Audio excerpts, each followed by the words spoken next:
Bonjour, je suis Benoît Fritsch et j'ai le plaisir de vous retrouver dans Sound of Change, le podcast original de Mountain Changemaker. Mountain Changemaker est un collectif qui regroupe des entreprises, des collectivités, des associations et des experts qui œuvrent ensemble aux transitions des territoires de montagne. Notre raison d'être est comprendre, imaginer, inspirer et agir pour le futur de la montagne. Pour en savoir plus sur notre association et nos actions, rendez-vous dans la fiche de description de ce podcast. Et pour parler décarbonation et tourisme en montagne, David Ponson, directeur de la division montagne et activités outdoor de la Compagnie des Alpes, recevait Jean-Marc Jancovici, ingénieur, auteur, créateur du bilan carbone et fondateur du Shift Project, un entretien franc et sans langue de bois en exclusivité pour vos oreilles. Jean-Marc, bonjour. Bonjour. Merci de nous accorder un peu de ton temps précieux.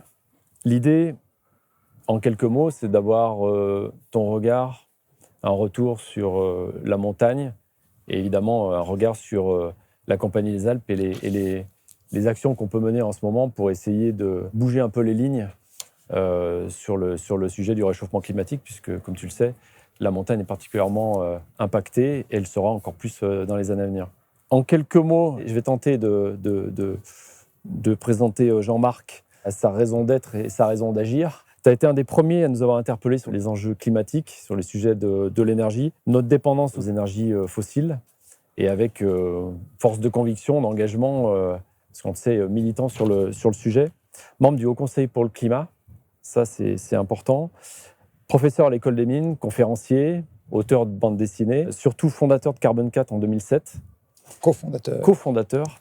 Le Shift Project, qui est un laboratoire d'idées qui traite notamment des sujets d'une économie qui serait libérée de ces contraintes carbone. Pour ceux qui n'auraient pas encore lu Le Monde sans fin, visiblement mu par une énergie inépuisable. Donc, je ne sais pas si tu as une pile nucléaire, mais en tout cas, c'est ce que ceux qui te connaissent bien disent de toi. Et surtout, et ça fera le lien avec nos sujets, sportif et amoureux de la montagne. Voilà, donc je ne sais pas si je suis à peu près dans la plaque. Oui, sauf pour la partie, sur la première partie qui est excessivement élogieuse, parce qu'en fait, les gens qui, entre guillemets, ont fait des alertes, soit on fait des alertes sur la question climatique, soit on sensibilisé au rôle central de l'énergie, donc des machines dans la civilisation, on en retrouve jusqu'à il y a 2 siècles. Ah, ok. Sauf qu'à l'époque, il n'y avait pas de réseaux sociaux, Voilà. il n'y avait pas de médias, donc ils étaient un peu moins notoires auprès du grand public. Voilà. C'est ce qui a sans doute aidé à catalyser la réaction. Je suis plus un enfant d'Internet que de mon talent propre.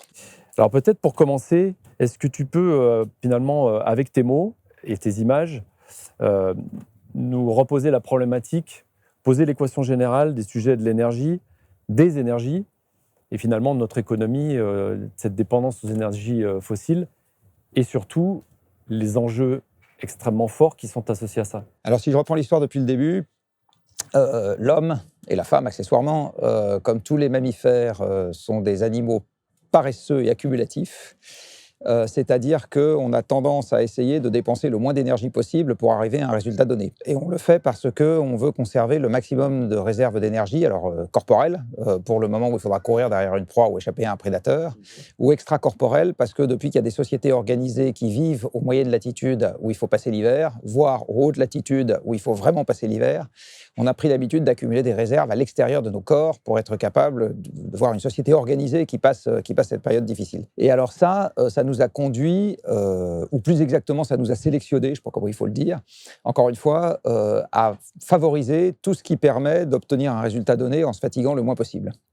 Et il se trouve que toute l'histoire de l'être humain et de l'énergie correspond à ça. C'est-à-dire qu'après avoir domestiqué nos propres corps, en fait, qu'on domestique depuis toujours, et qui utilisent comme énergie la nourriture et la chaleur du soleil, on a domestiqué d'autres convertisseurs d'énergie, les animaux, les énergies renouvelables, les bateaux à voile, les moulins à vent, les moulins à eau, etc. Et puis, il y a 2 siècles, grâce au génie des ingénieurs et de la photosynthèse passée, on a domestiqué des machines à utiliser les énergies fossiles, faites de métal essentiellement, c'est-à-dire le moteur à combustion interne et la machine à vapeur, qui encore aujourd'hui domine le monde. La machine à vapeur, c'est toutes les centrales électriques à combustible fossile, donc ça fait beaucoup. Et le moteur à combustion interne, c'est tous les moyens de transport. Et donc, quand on regarde l'un et l'autre additionnés, on a la quasi-totalité de l'exosquelette qu'on représente dans le monde sans fin, sous forme d'Iron Man, fait de toutes les machines qui aujourd'hui nous rendent service et travaillent pour nous. Alors cette évolution, elle a fondamentalement changé la manière dont les hommes vivent. Nous avons progressivement abandonné les tâches primaire puis secondaire, enfin au sens des secteurs économiques. Donc on a confié l'agriculture à des machines, à des tracteurs, à des engrais, à des usines d'engrais, à des usines de pesticides et à des mines diverses. On a confié la fabrication de nos vêtements, de nos meubles, etc. à des machines, plus ou moins conduites par des hommes, mais globalement c'est les machines qui travaillent. Ça a été tissé par une machine. Le micro dans lequel je parle en ce moment, il a été fabriqué par une machine, enfin par tout un parc de machines plus exactement, etc. Et nous du coup on s'est mis à avoir plein de temps libre. Et ce plein de temps libre a permis la création de la Compagnie des Alpes, parce qu'il faut du temps libre pour aller au ski. Et puis par ailleurs, ça a également permis le tourisme, parce que le tourisme, c'est essentiellement des transports. 80% du bilan carbone des tourismes, enfin de l'empreinte carbone du tourisme, c'est les émissions des transports. Donc il faut du temps libre et des transports faciles. C'est grâce à ça qu'on a du tourisme. Le monde moderne est un enfant de cette profusion énergétique. Et c'est un enfant de cette profusion énergétique dans un climat qui n'avait pas encore trop varié, parce que cet usage abondant de l'énergie a notamment pour conséquence de modifier le climat à large échelle, mais il y a un effet retard. Donc en fait, il y a une période bénie pendant laquelle ça peut être la fête du slip en ce qui concerne l'énergie, et on n'a pas encore commencé à payer la facture au niveau du climat ou au niveau d'un certain nombre d'autres externalités qui arrivent avec un effet retard. Voilà. Donc on est en train de vivre la fin de cette période bénie où on avait la corne d'abondance, et pas encore l'inconvénient d'avoir un tout petit peu vendu notre âme au diable en échange de la corne d'abondance. Voilà, c'est ça la période dans laquelle on est aujourd'hui. Comment est-ce que tu vois les choses, toi, aujourd'hui, en montagne et pour la montagne dans les années à venir? Alors, il faut dire qu'on n'aurait pas de problème avec l'économie du tourisme en montagne si le pétrole et le gaz et le charbon n'avaient jamais existé, puisque la montagne ressemblerait aujourd'hui à ce qu'elle avait toujours été, c'est-à-dire une zone d'agriculture, de subsistance et de vie difficile. Il faut bien voir qu'avant l'explosion de la civilisation industrielle, la montagne, c'était quelques paysans avec des vaches, et qui vivaient une vie très difficile, très rude. Là aussi, il fallait passer l'hiver. Et alors, l'arrivée de l'énergie abondante a permis une modification large de cette équation en 2 temps. Le premier temps, ça a été la houille blanche, c'est-à-dire l'industrialisation des fonds de vallée à cause de la proximité des barrages qui étaient en construction. Et c'est de là que vient toute l'industrialisation de la vallée de l'Arve, par exemple, Tout à fait. ou de la vallée de la Maurienne. Et puis ensuite, dans un deuxième temps, il y a eu l'économie du tourisme. Donc encore plus de machines. Là, c'est pas juste les machines dans les Alpes parce qu'il y a de l'électricité à côté, c'est les machines partout qui libèrent du temps libre et du pouvoir d'achat et qui créent du pouvoir d'achat pour avoir les classes moyennes qui se mettent à aller à la neige, même si elles sont pas extrêmement nombreuses, puisque une année donnée, c'est à peu près 10% de la population française qui y va, en tout cas pour la population, enfin pour la clientèle française que nous avons en France, dont la moitié font du ski. Donc c'est pas monstrueux comme activité au regard de la population française. Par contre, au regard des départements de montagne, ça a totalement modifié la donne, puisque, si mes sources sont exactes, pour la Savoie et la Haute-Savoie, par exemple, le tourisme représente maintenant la moitié de l'activité économique. C'est ça. Donc ces départements de montagne, aujourd'hui, il faut quoi pour qu'ils arrivent à vivre ? Du temps libre, du pouvoir d'achat, c'est-à-dire des machines, des déplacements, c'est-à-dire des machines, Ouais. et des conditions environnementales qui s'y prêtent pour l'hiver, c'est-à-dire de la neige. Alors, qu'est-ce qui va se passer à l'avenir ? Il va effectivement y avoir de moins en moins de neige, très clair. Il va y avoir de plus en plus de canicules, mais la bonne nouvelle, c'est que quand on est à 2000 mètres, on en souffre moins. Pour l'instant. Pour l'instant, mais globalement, on en souffre moins. Et il va y avoir de moins en moins de pouvoir d'achat, et en fait, on le constate déjà, puisque si nous avons les mêmes statistiques qui ont été reprises il n'y a pas longtemps dans un très bon rapport de la Cour des comptes sur l'économie du ski, le nombre de journées skieurs a commencé à baisser en France depuis 2007, qui se trouve être, comme par hasard, le maximum d'approvisionnement énergétique européen, le stress sur l'approvisionnement énergétique européen a démarré en 2007, notamment à cause du pétrole, ça s'est mis à décliner derrière, avec en plus une segmentation de la clientèle, avec une clientèle française qui a plutôt tendance à s'éroder encore plus vite que ça, et une clientèle étrangère qui, elle, compense. Mais du coup, en alourdissant le bilan carbone des stations, puisque c'est plus des gens qui viennent de loin ou qui viennent en avion. Donc aujourd'hui, les stations se tirent un tout petit peu une balle dans le pied en contribuant à modifier encore plus le climat pour conserver des skieurs qui viennent de beaucoup plus loin. Donc l'avenir, je pense que si on le dessine à grands traits, c'est un loisir de riches, ayant les moyens d'aller sur des domaines skiables élevés, en venant de loin, parce qu'ils ont beaucoup d'argent pour le faire. En gros, voilà, c'est ça. Et ce que je vois dans ma boule de cristal, c'est sur les classes moyennes françaises, une érosion lente D'abord parce que c'était des gens qui allaient traditionnellement dans des stations pas très chères, donc des stations de moyenne montagne, enfin de moyenne altitude, ou de pas suréquipées, etc. Donc c'est pas eux qui vont à Courchevel, clairement. Et c'est des domaines qui vont souffrir à la fois à cause du manque de neige et à cause du manque de capacité financière de ces stations, parce que c'est des petites stations, donc ils n'auront pas les moyens de se suréquiper en enneigement artificiel ou en faire des pistes de ski indoor comme à Dubaï. Ça va globalement s'éroder. Ce qui veut dire également que l'économie touristique de ces départements alpins, pour le moment, arrive à compenser avec la clientèle à très fort pouvoir d'achat qui va à Courchevel la baisse du nombre de journées skieurs, mais ce n'est pas sûr que ça dure éternellement. Et donc, il va aussi y avoir un problème régional, départemental et régional. Et je pense que les Pyrénées sont en train de le vivre à vitesse accélérée, parce que plus encore que les Alpes, ils n'ont pas de station de haute altitude, ils ont plutôt une clientèle française, plutôt une clientèle de classe moyenne, donc plutôt la clientèle, j'ai envie de dire, qui est doublement vulnérable à cause de l'enneigement et à cause de l'érosion du pouvoir d'achat, qui est une conséquence logique de la baisse de l'approvisionnement énergétique ce qu'on explique dans Le Monde sans fin. Comment tu vois une montagne qui aurait réussi une partie de sa transformation à horizon 10-15 ans? Alors, il y a une partie qui dépend de vous et une partie qui ne dépend pas de vous. Ce qui ne dépend absolument pas de vous, c'est l'enneigement naturel. Parce que ça dépend de l'évolution climatique, et l'évolution climatique dépend des émissions planétaires, embarquées déjà et à venir. Et après, il y a une inertie, quoi qu'il en soit, sur un certain nombre de paramètres. L'inertie, elle est là au sens où il faut attendre que les émissions deviennent nulles pour que la température atmosphérique s'arrête d'augmenter. Exactement. Or, au moment où on commence à diminuer les émissions, c'est pas là qu'elles deviennent nulles. Donc, après le début d'une action sérieuse, c'est-à-dire début de la baisse des émissions, on va continuer à avoir le climat qui va se réchauffer.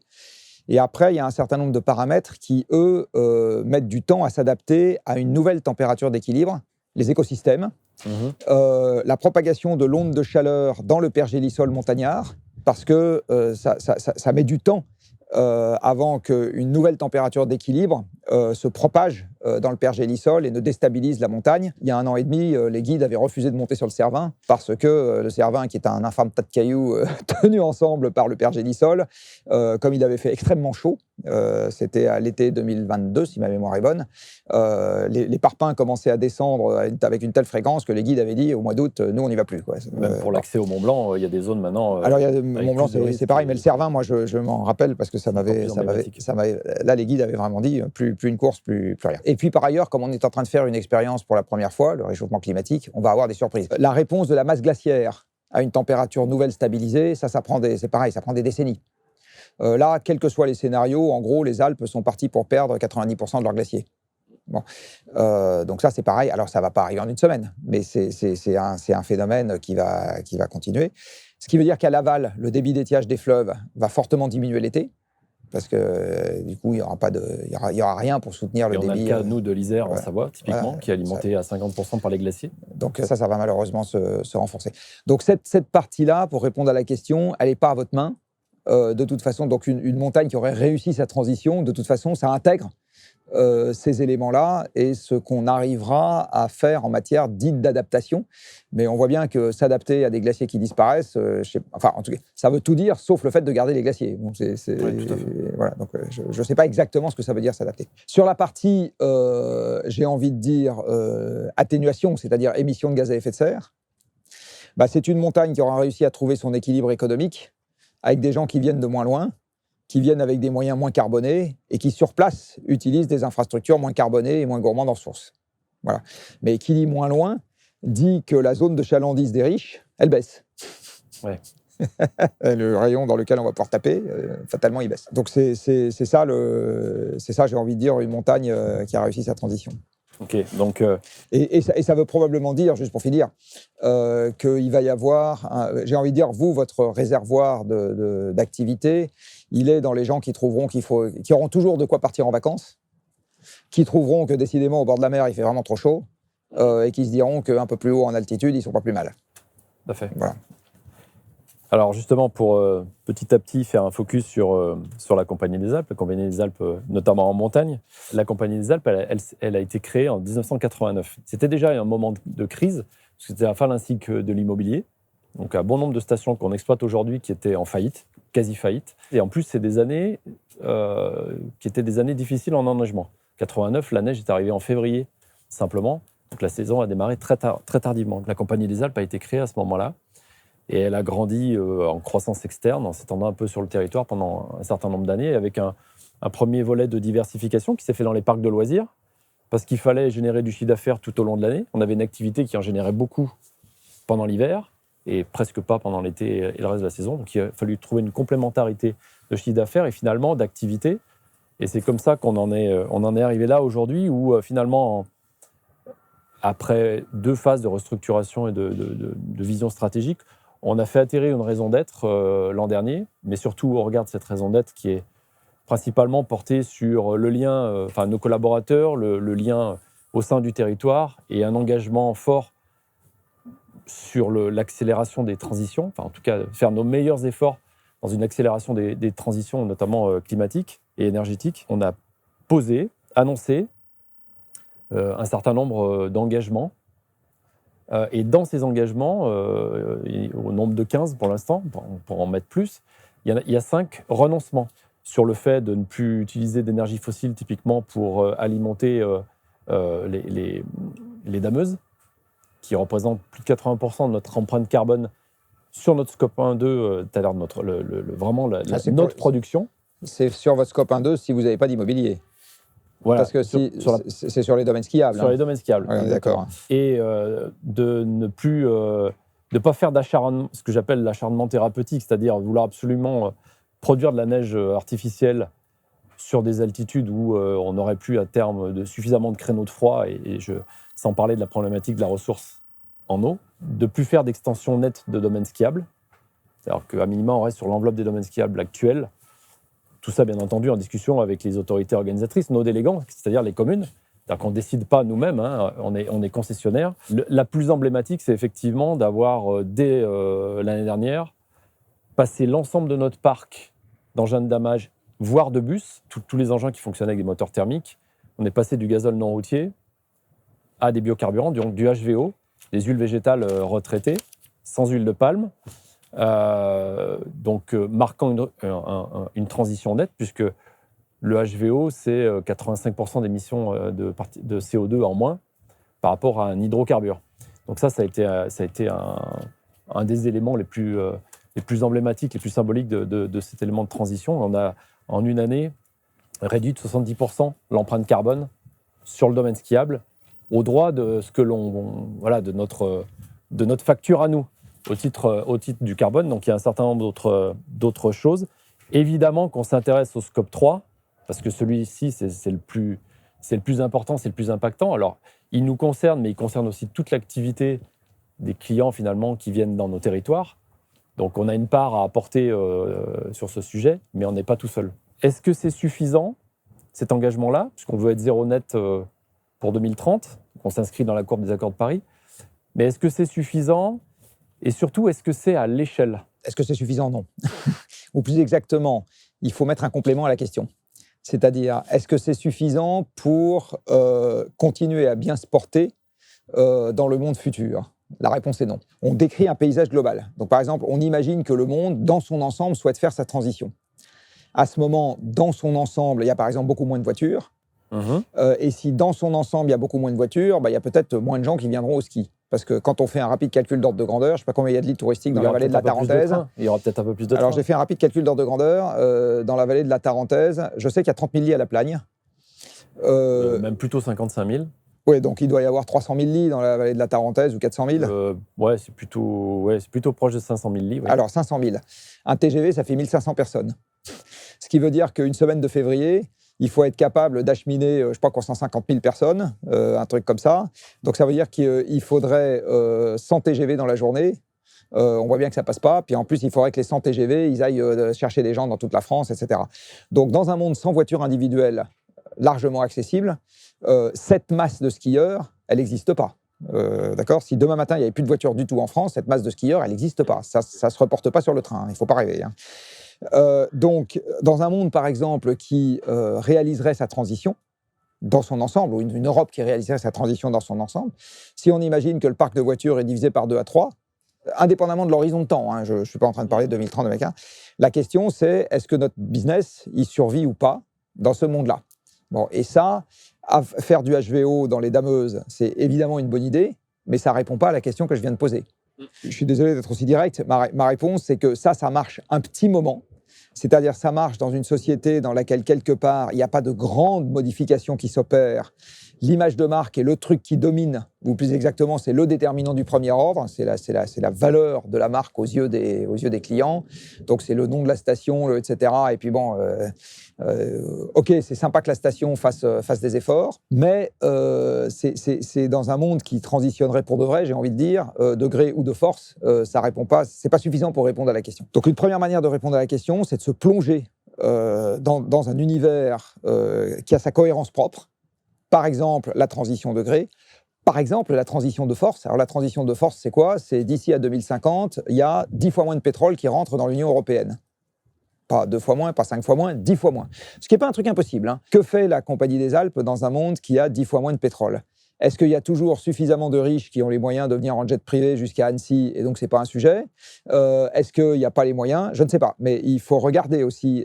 Et là, parce qu'en gros, la résistance d'une chaîne, c'est la résistance de son maillon le plus faible.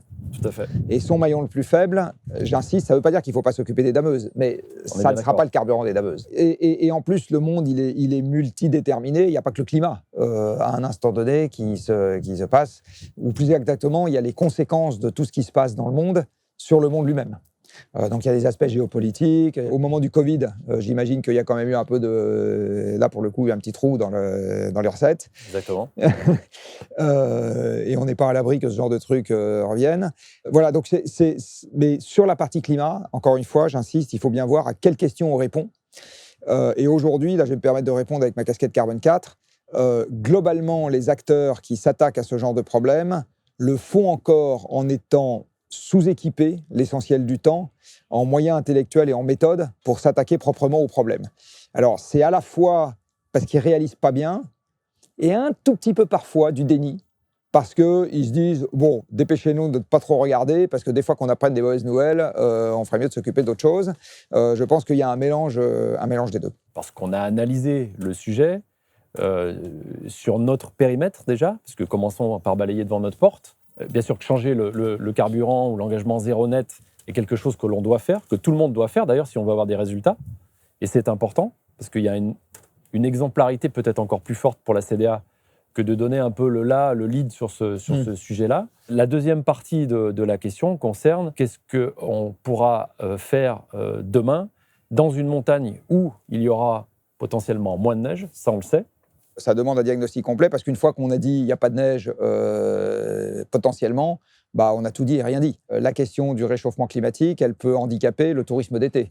Parce que quand les gens viennent, il y a des canicules et les trains ne circulent plus, parce que j'en sais rien. Donc, il faut regarder. Sur la partie risque de transition, il n'y a pas que la Compagnie des Alpes qui va transitionner. Vous n'allez pas, vous, transitionner dans un monde resté inchangé. Donc, la bonne question à se poser, c'est si le monde transitionne dans son ensemble, qu'est-ce que ça induit comme changement de contexte pour nous et quels sont les risques que ça amène? La mauvaise nouvelle, c'est donc que je n'ai pas de réponse déjà toute faite. La bonne, c'est qu'il y a des méthodes pour aborder ce genre de questions. Si on devait peindre un tableau, prendre une photo de la CDA qui a avancé sur sa transition, son écosystème aussi, à une vitesse X, quelle image ce serait pour toi? La seule chose dont je suis sûr, c'est qu'on n'a pas de réponse satisfaisante à apporter à ces questions sans y mettre des moyens. Ça, c'est totalement sûr. Donc aujourd'hui, il y a un tout petit malentendu, même un gros malentendu en fait, sur le fait que face à un problème qui est un problème qui va finir par devenir un problème civilisationnel, on pourrait s'en sortir en nommant un directeur du développement durable dans un coin et avec une équipe de 4 personnes qui sortirait d'un chapeau le cadre parfait vers lequel se diriger sans casse. Ça n'existe pas, ça. C'est pas vrai. Donc il ne s'agit pas juste d'avoir une raison d'être, même si ça peut être un bon début. Pour avancer sérieusement sur cette question, une fois qu'on a dit on a un problème global qu'on identifie à peu près, qui est le sujet de la neige et le sujet du pouvoir d'achat, il faut avancer avec des investigations qui sont beaucoup plus détaillées que ça. Voilà. Et donc, il faut accepter de les faire. Exactement comme c'est mieux d'avoir un architecte et un plan pour construire une maison. Notre business, il est assez simple aujourd'hui, en tout cas sur la partie hiver. On a des unités d'hébergement et donc des nuitées touristiques. D'ailleurs, c'est valable aussi pour l'été. Mais l'hiver, on transforme des nuitées en journées ski, en journées skieurs. Et ces journées skieurs, multipliées par un prix moyen journée d'un forfait, donnent le chiffre d'affaires. Donc, Depuis 2 ans et demi, on a 2 plans moyen terme dans le groupe. On a un plan moyen terme en euros, avec le compte de résultat, les investissements et tout ce qui va avec. Et puis, on a un deuxième plan moyen terme, mais qu'on exprime en carbone, pour monitorer, évidemment, avoir les objectifs et monitorer les engagements que j'ai évoqués tout à l'heure, et puis voir où on en est. Alors, aux imperfections du dispositif que j'ai évoqué tout à l'heure. Donc, on est passé de 1,3 kg d'équivalent CO2 à la journée ski à 320 grammes aujourd'hui, et on espère tendre comme ça dans notre engagement. Et pour utiliser la formule consacrée de Jean-Marc, qui souvent utilise le « dit autrement », pour parler en unité dimensionnante, souvent on le compare, nous, ce 320 grammes, à un équivalent qui est ce qu'il faut pour produire 1 kilo de pommes françaises. Voilà, c'est la valeur de l'unité dimensionnante qu'on a donnée. Donc on parle en euros dans le plan, en CO2 et en pommes. Et en pommes. Voilà. Merci Jean-Marc. Eh ben, bon courage. Merci beaucoup. On a du courage et de l'énergie. Et l'ambition, déjà, on croit dans l'action qu'on mène aujourd'hui et dans notre capacité à influencer le système. C'est aussi notre rôle. On a la matière grise et on a l'énergie pour pouvoir le faire. En fait, dans nos territoires de montagne, on représente sans doute l'acteur qui a la perspective de durée la plus longue au titre du métier qu'il exerce. Parce qu'on a des contrats de 25, 30, 35 ans dans un écosystème qui, évidemment, le temps d'un mandat politique, c'est 6 ans. Certaines actions ont du mal à s'inscrire dans la durée, là où pour autant, typiquement sur ces enjeux-là, on a besoin d'engagement dans la durée et de persévérance dans la durée. Mais on y croit. De cet entretien, je retiens essentiellement 3 points et un questionnement. D'abord, une montagne moins dépendante de l'énergie fossile, c'est un nouvel équilibre économique, des touristes qui viennent de moins loin, avec des moyens décarbonés et qui utilisent sur place des infrastructures moins gourmandes en ressources et en énergie. Ensuite, penser une montagne en transition, c'est accepter d'intégrer dans les modèles les conséquences du réchauffement climatique sur la couverture neigeuse, mais aussi sur l'évolution du pouvoir d'achat des clients de la montagne. Enfin, et pour paraphraser Jean-Marc Jancovici, il faut donc un plan et mettre les moyens pour préparer cette mutation. Les acteurs publics et privés de la montagne ont-ils les moyens d'anticiper cette mutation ? Force est de constater que la multiplication des initiatives prises en matière de transition dans les territoires de montagne laisse à penser que la volonté et les moyens sont là. La crise budgétaire actuelle aura-t-elle la peau de ces projets ? C'était Sound of Change, le podcast original de Mountain Changemaker. Si ce podcast et ce sujet vous intéressent, je vous invite à découvrir tous nos programmes en vidéo sur notre plateforme mountainchangemaker.com ainsi que sur notre application mobile. Vous pouvez aussi nous suivre sur les réseaux sociaux, LinkedIn, Instagram et YouTube. Ce podcast est disponible sur toutes les plateformes d'écoute, Apple Podcasts, Deezer et Spotify. Enfin, n'hésitez pas à vous abonner et à mettre des avis et commentaires depuis votre plateforme préférée. Cet épisode de Sound of Change a été réalisé par Tom Surbeck.